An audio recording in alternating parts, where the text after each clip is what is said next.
네, 인더스트리 클럽 시간으로 이어가 보겠습니다. 오늘 함께 이야기 나눠주실 분부터 소개해 드릴 텐데요. 신한투자증권의 이미연 연구원과 이 시간 함께합니다. 연구원님 안녕하세요. 안녕하세요.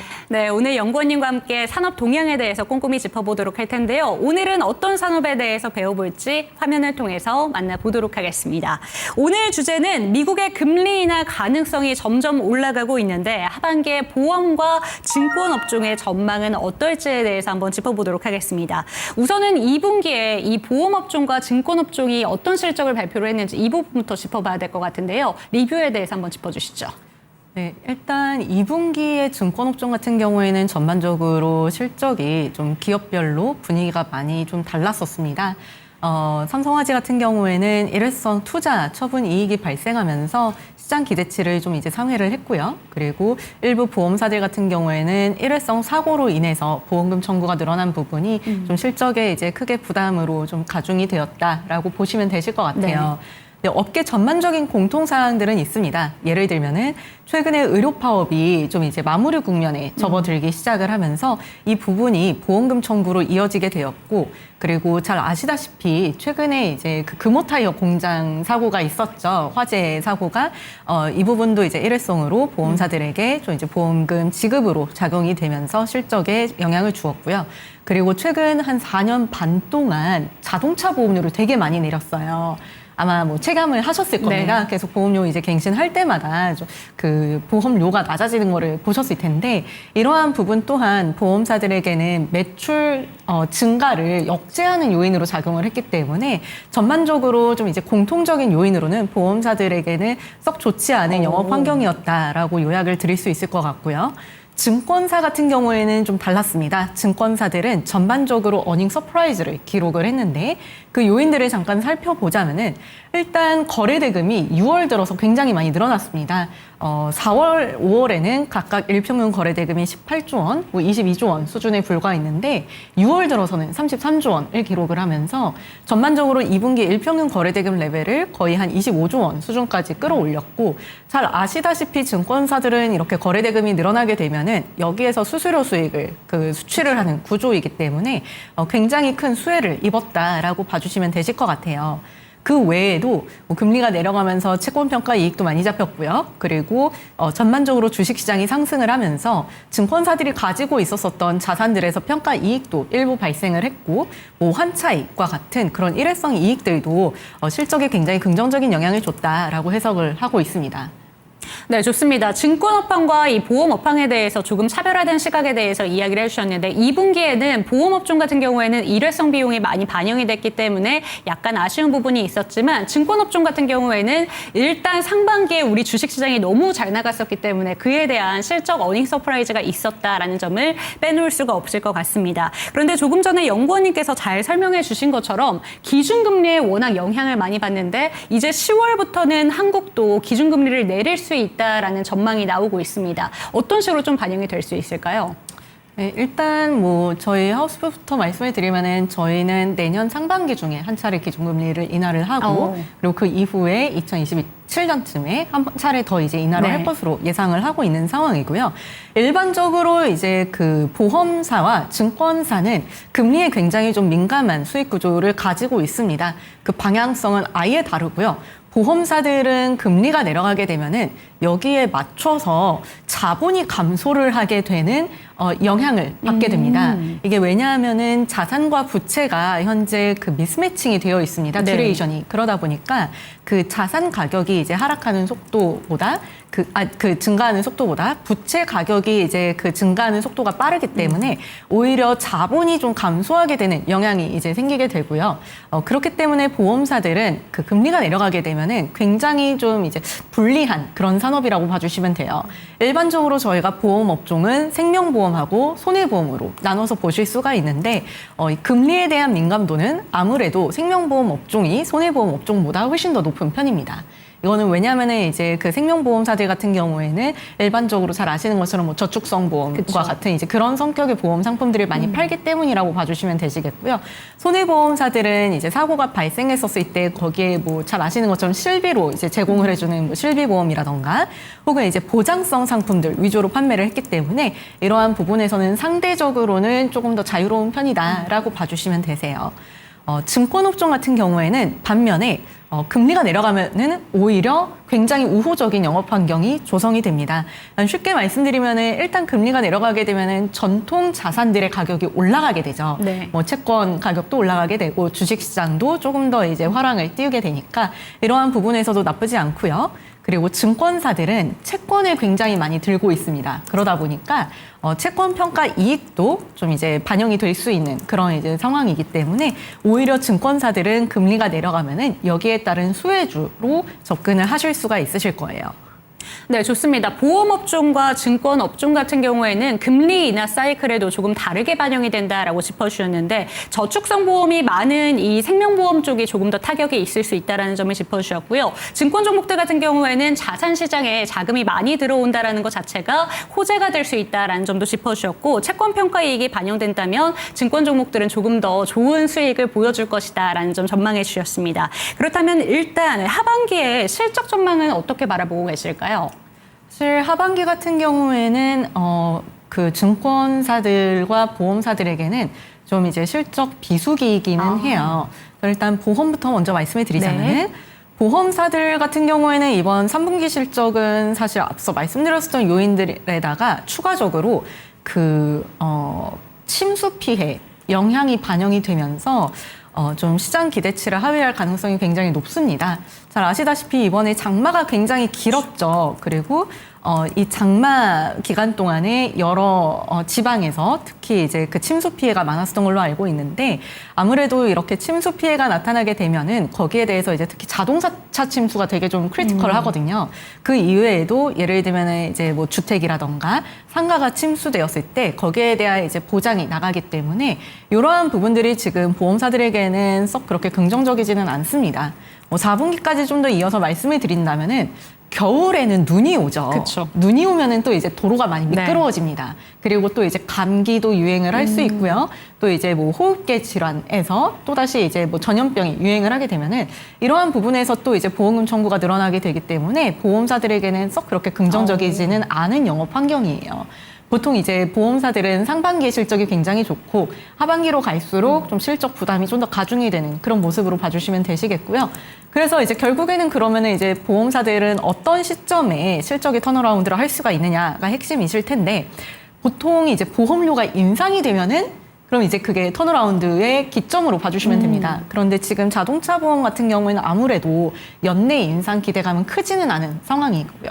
그래서 이제 지금 사실 이제 뭐 보험업종은 하반기에는 크게 실적 측면에서는 기대할 수 있는 부분이 좀 제한적이다라고 해석을 하고 있습니다. 증권업종 같은 경우에도 제가 잠깐 이제 서두에 말씀드렸다시피 뭐 하반기는 아무래도 상반기보다는 좀 부담이 있다라고 말씀을 드렸는데 증권사들도 보통 이제 실적 성수기는 1분기예요. 왜냐하면 증권사들도 자체적으로 투자를 해놨었던 이제 투자 자산으로부터 뭐 분배금이라던가 배당금 수익이 이제 인식이 되게 되는데 보통 그런 것들은 1분기에 많이 반영이 되죠. 그렇기 때문에 1분기가 보통 계절적으로 가장 성수기이고 그리고 2분기로 갈수록 이제 일회성 요소들이 해소가 되면서 경상적인 이익이 나온다고 봐주시면 되시겠고 보통 이제 4분기 같은 경우에는 이 북을 닫습니다.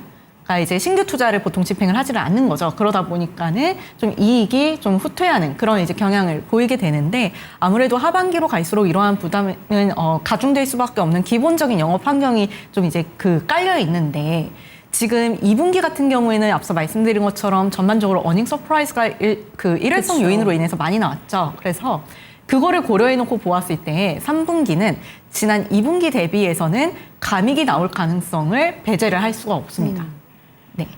네, 좋습니다. 일단 3분기 자체는 시장 자체에서 비수기로 평가받는 가능성이 높고요. 전체적으로 1분기의 실적이 조금 더 좋은 경향이 있기 때문에 하반기에는 다소 실망스러운 부분이 있을 수 있다는 점을 짚어주셨습니다. 그럼에도 우리는 이제 하반기에 투자를 할 것을 대비를 해야 되기 때문에 이 산업 부분 중에서 연구원님께서 보시기에는 어느 쪽이 그나마 유망하다라고 보실까요? 사실 비슷비슷합니다. 이게 네. 근데 이제 뭐 굳이 이제 이 중에서 골라 본다라고 하면은 저는 손해보험 업종을 좀 말씀을 드리고 싶고요. 일단 왜 다른 업종들은 좀 부담스러운지를 먼저 설명을 드리고 그리고 손해보험 업종을 말씀을 드릴게요. 네. 일단 생명보험 같은 경우에는 지금 뭐 미국에서 기준금리를 인하를 할 것으로 예상이 되고 있고 기본적으로 지금 뭐 그 저금리 기조가 장기화될 것으로 예상이 된다면은 이렇게 금리에 민감한 업종은 사실 조금 피하는 것이 일반적으로 유리합니다. 그렇기 때문에 지금 생명보험에 대해서는 선호도가 조금 낮아질 것 같고요.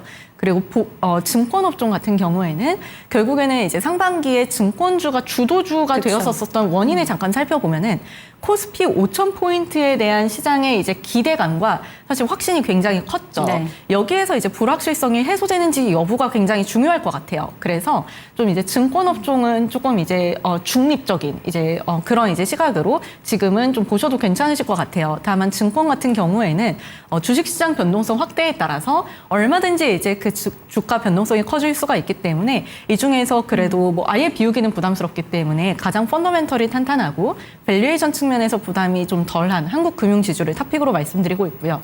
손해보험 업종에서는 굳이 왜? 라는 이제 생각을 하실 수도 있기는 한데요.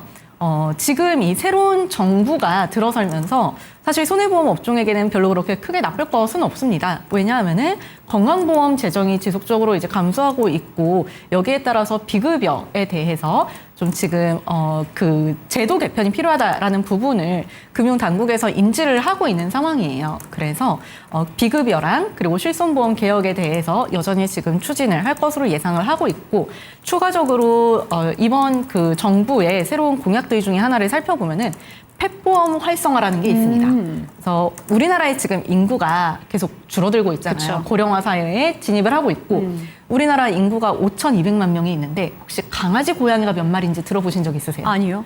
지금 등록된 기준으로 현재 780만 마리가 있습니다. 굉장히 많죠. 네. 그러다 보니까는 이제 이번 그 정부 공약 중에 이 펫보험 활성화가 들어있는 부분은 보험사들의 성장 그 여력이 제한이 되어 있다고 판단하시는 많은 이제 투자자분들의 편견을 깰 수 있는 근거가 되지 않을까라고 보고 있습니다. 그래서 이제 단순하게 계산을 했었을 때 이 펫보험에 대해서 강아지, 고양이들이 100% 이 펫보험에 가입을 하고 월납 보험료가 한 2만 원 수준이다라고 가정을 한다면은 현재 우리나라에서 지금 월 평균으로 보장성 신계약이 한 네. 1,000억 정도 나와요. 사람 기준으로. 여기에서 한 25% 정도 이제 그 증가할 수 있는 가능성이 저는 이제 좀 보이고 있고요. 만약에 이 중에서 한 절반 정도만 가입을 한다라고 해도 시장은 추가적으로 10% 정도는 성장을 할 수 있다라고 저는 예상을 하고 있어서 손해보험 업종을 좀 긍정적으로 보고 있고요. 이 중에서 이제 토픽을 꼽아보자면은 DB손해보험을 말씀해 드리고 있습니다. DB손해보험은 지금 ROE가 거의 20% 정도에 육박할 네. 것으로 예상이 되고 있는데 PBR은 지금 한 0.8배 수준으로 여타 보험사들 대비해서 굉장히 좀 저평가되어 있는 국면입니다. 그래서 현재 이제 DB손해보험 좋게 말씀드리고 있고요. 다만 이제 앞서 말씀드렸던 것처럼 모든 지금 보험주, 증권주가 실적 부담이 있기 때문에 좀 더 방어적인 건 없을까라고 네. 고민을 하신다면은 저는 보험, 증권 두 개 이제 통틀어서는 메리츠 금융지주를 탑픽으로 좀 설명을 드리고 있어요.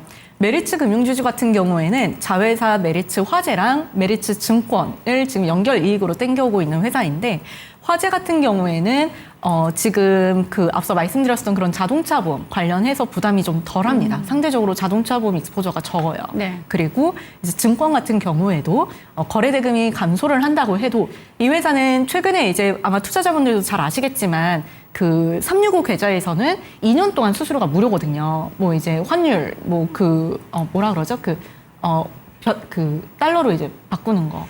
해외 주식 할 때. 환수수료 얘기하시는 맞아요. 건가요? 예, 네. 환수수료, 네. 뭐 환수수료라던가 이제 거래수수료 이런 것들을 네. 지금 싹 다 무료로 하고 있기 때문에 이런 부분들에 있어서 이제 실적 부담이 이미 이거는 반영이 되어 있는 상황이기 때문에 여기서 추가적으로 지금 이 컨센서스가 낮아질 가능성은 좀 낮지 않을까라고 보고 있고요. 전반적으로 뭐 보험, 증권 업종 다 뭐 나쁘지는 않습니다. 다 괜찮기는 한데요. 실적 부담이 지금은 좀 이제 지켜보셔야 할 만한 그런 이제 리스크 요인이다 정도로 설명드리고 있습니다. 네, 좋습니다. 지금 전체적인 업황에 대해서 하반기에는 어떤 종목들이 좀 괜찮은가 이런 부분에 대해서 짚어주셨는데 일단 이 증권 종목 중에서는 한국금융지주를 탑픽 종목으로 짚어주셨고 이 손해보험 부분에서는 좀 저평가되어 있는 종목으로 DB손해보험 짚어주셨습니다. 전반적인 섹터 내에서는 탑픽 종목을 꼽는다면 메리츠 금융지주까지 한번 체크해 보셨으면 좋겠고요. 끝으로 그러면 이 업황에 대해서 투자하시는 분들께 한마디만 더 해주시죠. 네. 주의사항이라던가 투자의 이 부분은 유의를 해보자. 금융업종 참 어렵습니다. 네, 저도 어렵고요. 사실 공부를 하면 할수록 모르는 게 더 약이다라는 생각이 들 때도 있을 정도로 네. 사실 어떻게 보면은 시장에서는 굉장히 좀 단순하게 접근을 하시는 부분들도 있으실 것 같아요. 가장 이제 대표적인 게 결국에 주주환원이겠죠. 지금 이제 금융주를 샀었을 때 얼마나 높은 이제 주주환원 수익률을 가져갈 수 있느냐, 이 부분이 핵심이실 거라고 생각이 드는데요. 증권주는 사실 이제 그런 측면에서의 그 접근은 쉽지 않습니다. 왜냐하면 실적 변동성이 너무 크기 때문에 그 배당 성향이 뭐 이제 아무리 고정이 되어 있다고 해도 실질적으로 이제 가져가실 수 있는 그 배당 금액 자체의 변동성이 커질 수 있어서 상대적으로 예측 가능성이 좀 낮은 부분이라고 봐주시면 되시겠고요. 보험주 같은 경우에는 현재 삼성생명, 삼성화재 그리고 DB손해보험을 제외하면 배당 가능 이익이 있는 회사가 현재 없습니다. 네. 그렇기 때문에 지금 이제 해약환급금 준비금이라고 하는 이 제도를 개편을 지금 준비를 하고 있는데 만약에 이게 개선이 될 경우에 정말 이제 불리시한 케이스로는 그동안에 이제 배당 가능 이익이 없었던 뭐 현대해상, 하나손해보험, 뭐 하나생명, 미래에셋생명 이런 회사들도 이제 배당이 재개될 가능성이 굉장히 높아지게 됩니다.